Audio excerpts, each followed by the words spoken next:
चलिए जी शुरू करें आज की क्लास। आज का जो हमारा टॉपिक है वो है हमारा मोल कॉन्सेप्ट। इस चैप्टर का सबसे इंपॉर्टेंट टॉपिक है। इस चैप्टर का क्या, केमिस्ट्री में ही मोल कॉन्सेप्ट बहुत ज्यादा इंपॉर्टेंट टॉपिक है। ठीक है, मोल कॉन्सेप्ट एक तरीके से आप मान लो फाउंडेशन है केमिस्ट्री की। ठीक है, तो आज हम मोल कॉन्सेप्ट पढ़ेंगे। और मोल कॉन्सेप्ट की जहां बात आएगी, जहां मोल वर्ड की बात आएगी ना, मोल वर्ड जहां होगा तो वहां इस नंबर की बात जरूर होगी, इस नंबर का जिक्र जरूर होगा वहां पे। क्या है नंबर? इस नंबर को हम बोलते हैं एवोगैड्रोस नंबर। क्या होती है इसकी वैल्यू? 6.022 into 10⁻23 है ना। ये हमने पहले भी डिस्कस किया था। ठीक है, तो जहां मोल का जिक्र होगा इट मींस वहां इस नंबर का जिक्र भी जरूर होगा। पिछली क्लास में हमने एक एग्जांपल लिया था। फॉर एग्जांपल अगर मैं कहता हूं आपको 1 mole of hydrogen atoms, hydrogen atoms, तो 1 मोल ऑफ हाइड्रोजन एटम्स का कितना मतलब है कि एक मोल में हाइड्रोजन के कितने एटम होंगे? 6.022 into 10⁻23 एटम्स। ठीक है, बट अगर दूसरी बात आपको मैं क्या बोलूं, दूसरी बात मैं आपको बोल रहा हूं 1 mole of hydrogen, 1 mole of hydrogen है ना। तो 1 मोल में अगर मैं आपको हाइड्रोजन बोल रहा हूं तो हाइड्रोजन क्या होती है मेरी? H2 गैस होती है। H2 होता है मेरा हाइड्रोजन। ठीक है, अगर हाइड्रोजन के मैं एटम अलग अलग बात कर रहा हूं तो मैं हाइड्रोजन एटम्स अलग से स्पेसिफाई करूंगा। ठीक है, बट अगर मैं सिर्फ लिख रहा हूं कि 1 mole of hydrogen, it means वहां पे मेरे मैं H2 के मॉलिक्यूल की बात कर रहा हूं, एक मॉलिक्यूल की। समझ रहे हो, है ना।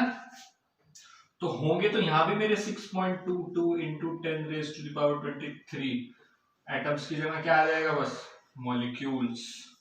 ठीक है, अगर मैं आपसे पूछूं कि हाइड्रोजन के 1 मोल मॉलिक्यूल में अगर मेरे पास 1 मोल हाइड्रोजन है तो उसमें कितने एटम्स होंगे? ध्यान से सुनना मैं क्या बोल रहा हूं।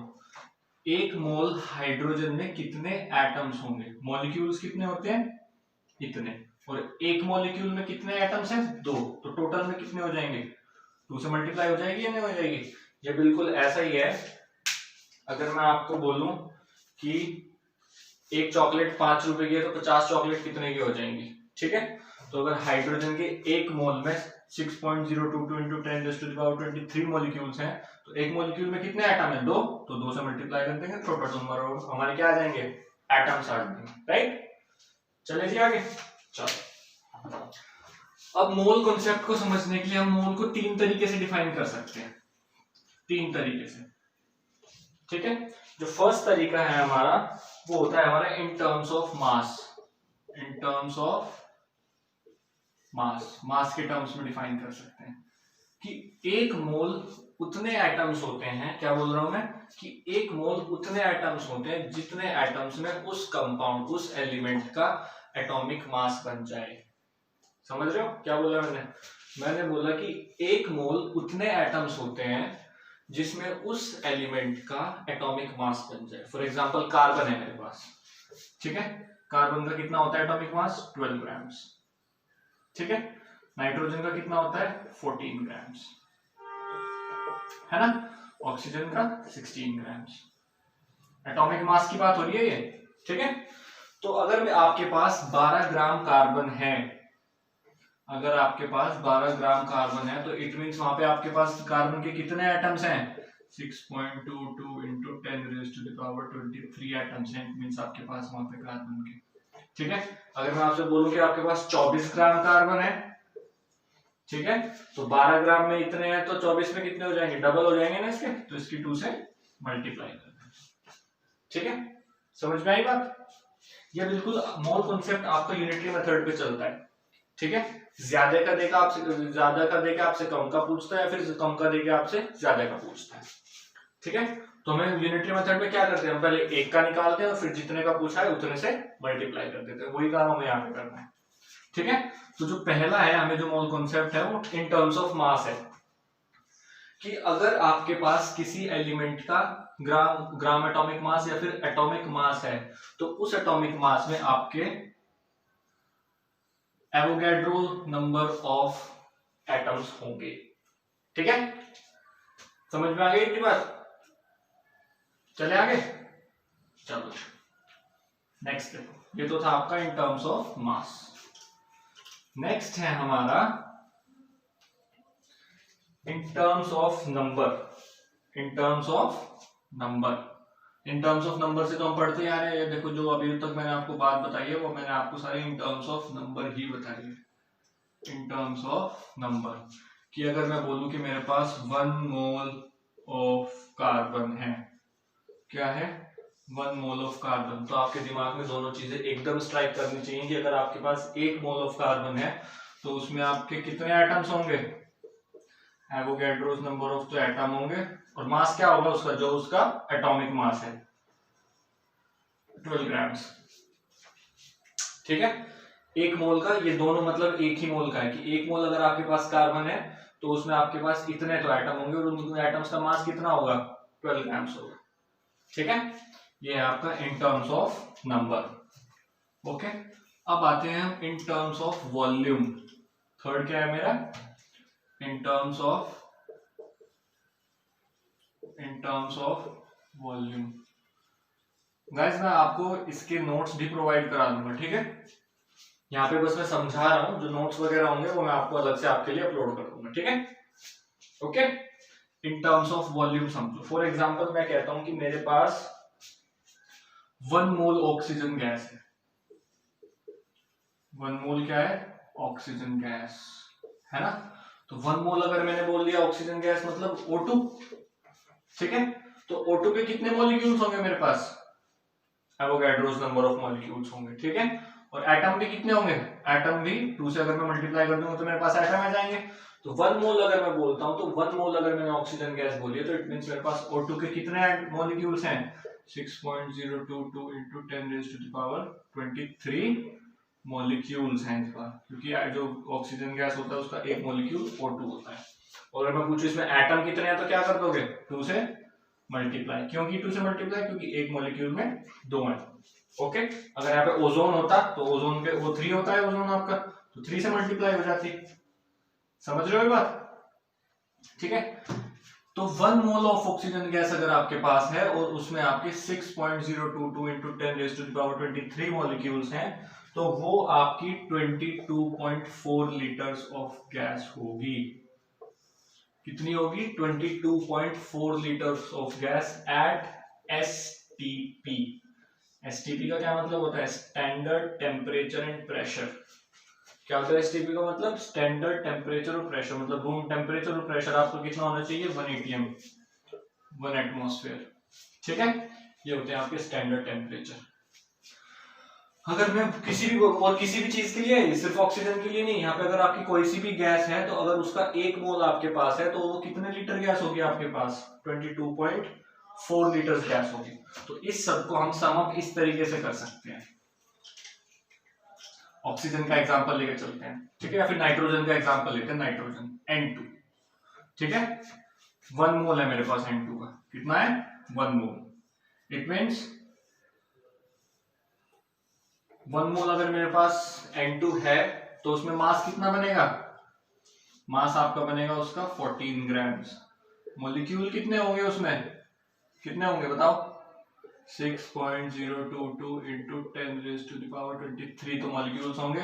और वॉल्यूम कितनी होगी उसकी, कितनी होगी वॉल्यूम, 22.4 लीटर्स। यहाँ पे मॉलिक्यूल्स की बात की है, अगर मैं एटम्स की बात करता तो क्या हो जाती, 2 से मल्टीप्लाई हो जाता। ठीक है, ये होती है बात जी आपकी मोल कॉन्सेप्ट की। अब आपको इन चीजों में ही मतलब अदल बदल करके आपसे कोई भी 2 चीज देके आपसे तीसरी चीज पूछ लेगा, ऐसे ही आपके इसमें बहुत टाइप के क्वेश्चंस बनते हैं, तो हर टाइप के क्वेश्चंस करेंगे हम, ठीक है। हाँ देखो पहला क्वेश्चन क्या बन सकता है, उसने कहा है कि 1 मोल नाइट्रोजन गैस के 1 मोल नाइट्रोजन गैस में इतने मॉलिक्यूल होते हैं, है ना, और उनका वजन, इतने मॉलिक्यूल्स का मास कितना है आपका 14 ग्राम्स। तो एक का बताओ, एक एटम का मास कितना होगा, या फिर एक मॉलिक्यूल का मास बताओ। 1 मोल मॉलिक्यूल्स का मास नाइट्रोजन का 14 ग्राम्स होता है, तो मुझे एक मॉलिक्यूल का मास बताना है, कैसे बताओगे। 14 का कितना है 6.022 into 10 raised to the power 23 का कितना है 14।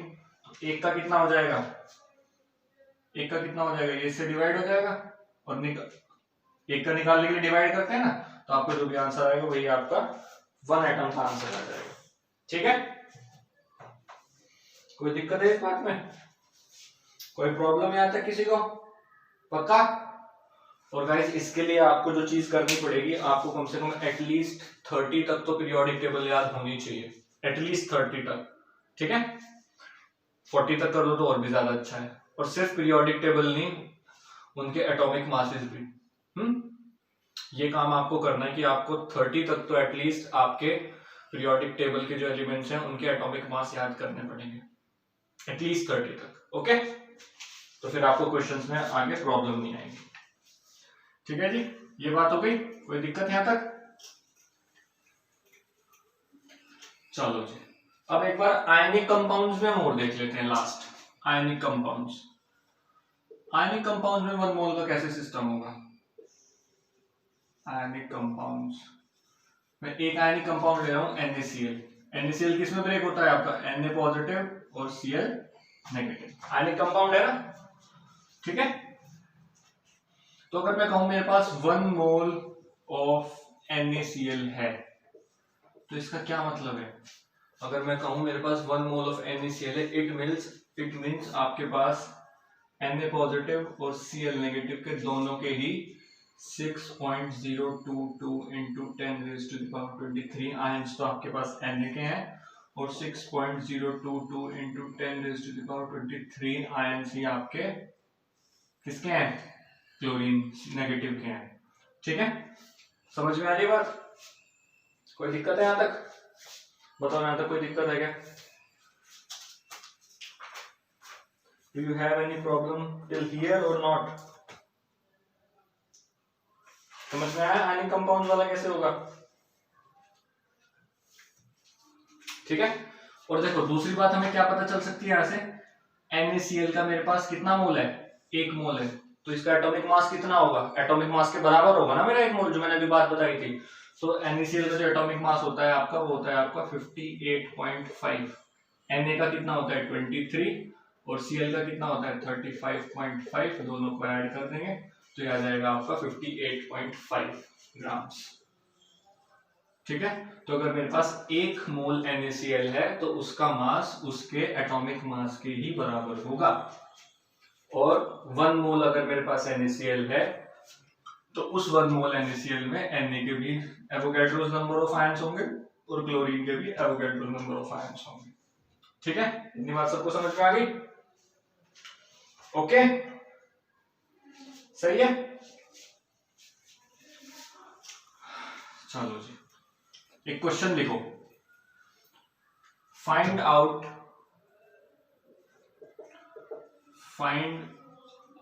द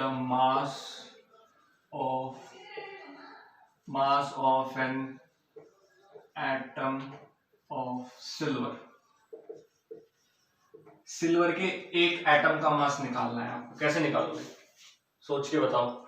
सिल्वर के, ये टाइप 1 है आपके क्वेश्चन का। ठीक है, सिल्वर के एक एटम का मास निकालना है, कैसे निकालेंगे?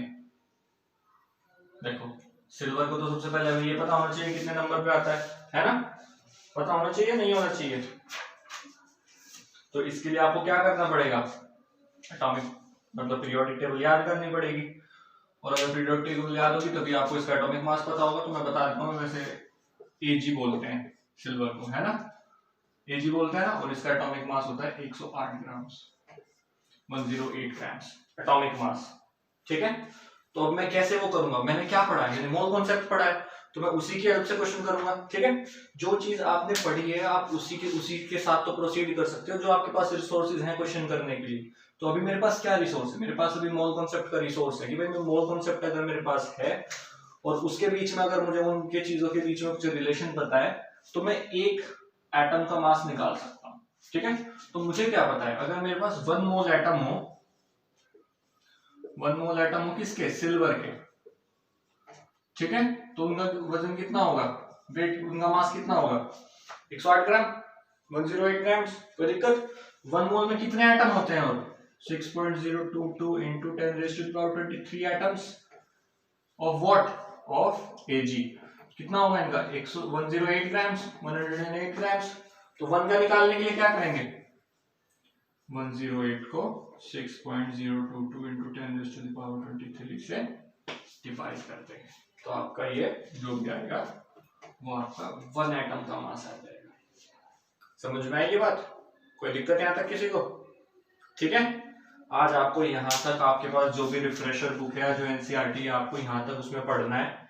ठीक है, और फिर जो सेकंड टाइप के क्वेश्चंस होंगे वो हम आपके कल डिस्कस करेंगे। ठीक है, बेसिक यूनिटरी मेथड है मोल कॉन्सेप्ट, ज्यादा कुछ नहीं है। ओके, चलो जी।